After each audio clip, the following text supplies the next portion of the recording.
Hello everyone.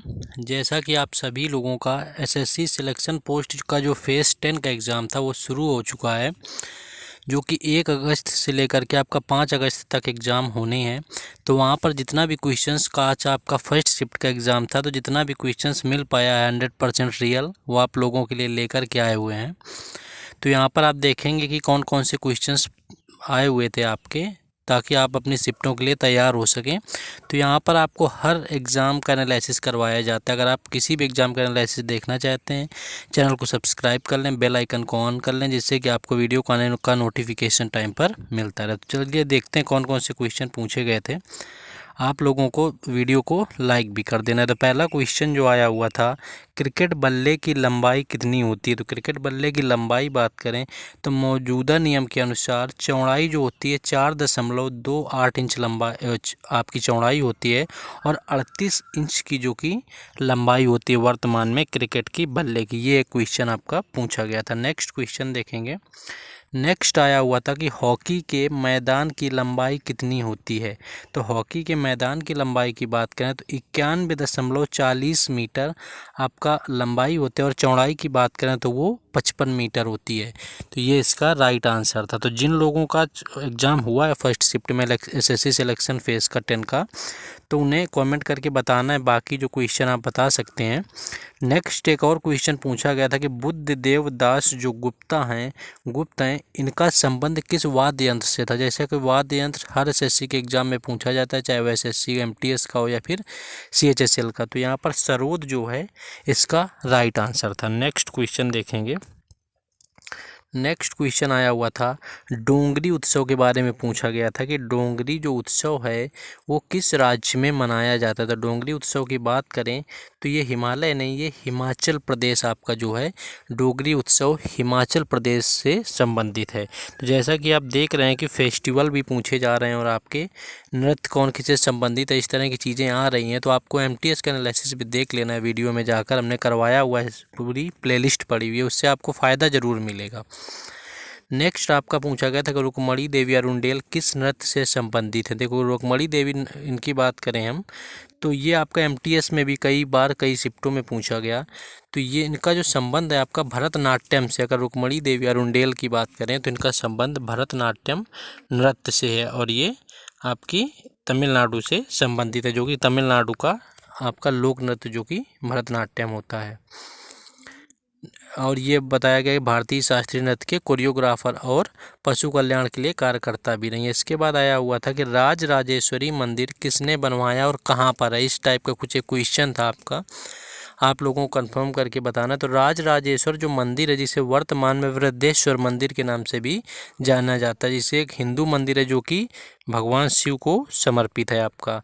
और इसकी हम बात करें तो ये आपके तंजौर में स्थित है, जो कि तमिलनाडु के तंजौर में स्थित है। और ये वास्तुकला यानी जो द्राविड़ वास्तुकला होती है साउथ की, उस पर आधारित है, जो 1003 से 1010 के बीच में बनाया गया था। और इसको बनवाने वाले राजा राज प्रथम थे, जो कि चोल वंश के शासक थे। नेक्स्ट क्वेश्चन आया हुआ था आपका, अशोक के शिलालेख पूछे गए थे कि किस भाषा में लिखे गए हैं। तो अशोक के शिलालेख की बात करें तो अधिकांश अभिलेख 3 भाषाओं में लिखे हैं, इसमें प्राकृत, यूनानी और अरामाई का। तो ये आपको देखना है कि आपके ऑप्शन में कौन सा पूछा गया था।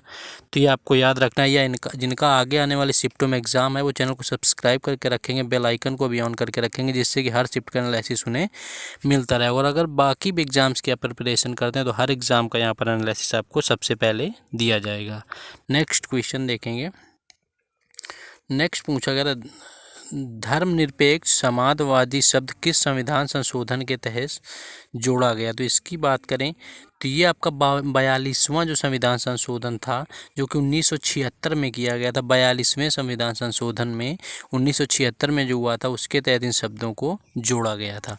तो ये अभी आपको याद रखना है। नेक्स्ट क्वेश्चन देखेंगे।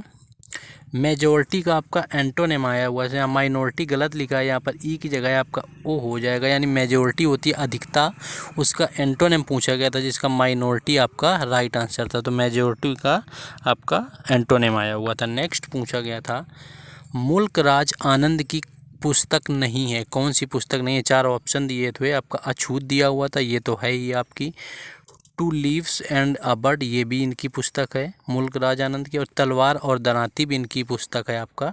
यहाँ पर जो कुली लिखा हुआ है ये इनकी पुस्तक नहीं थी, जो कि ऑप्शन डी आपका राइट आंसर था। तो ये क्वेश्चन बुक से आया हुआ था।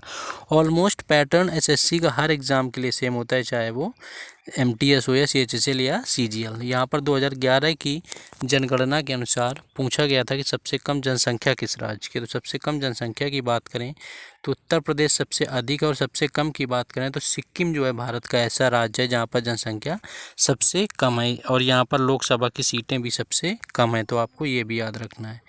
नेक्स्ट क्वेश्चन पूछा गया था, फरवरी और मार्च में कौन से राज्य में विधानसभा चुनाव हुए? तो आपके ऑप्शन दिए होंगे, लेकिन 5 राज्यों में हुए, यूपी, पंजाब, उत्तराखंड, गोवा और मणिपुर में हुए हैं।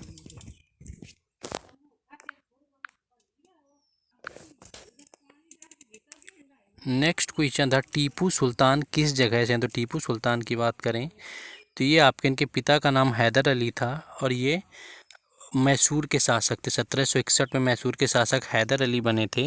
और टीपू सुल्तान की बात करें तो ये आपके बने थे। इसके बाद अरुंधति राय का एक और पुस्तक पूछा गया था, जो इसका नाम था the God of small things. तो ये और एक बुक से क्वेश्चन आया हुआ था।